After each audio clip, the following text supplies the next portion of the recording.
Welcome back to another technical deep dive here in the debug zone. Today we're tackling a big question and breaking it down with insights from other users. Hopefully this clears up some misconceptions and helps you get the answer you need. So buckle up, stay a little curious, and let's jump right in.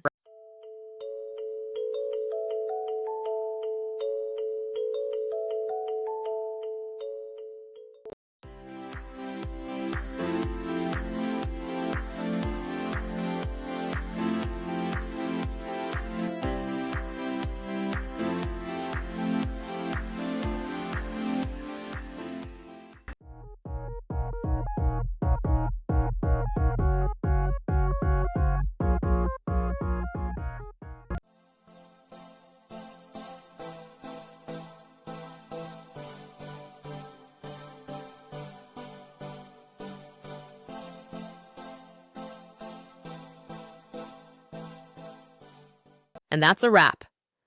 I hope you found the answer you were looking for. If you did, take a second to hit that subscribe button. It really helps out. And let me know in the comments which solution worked best for you. See you next time in the debug zone.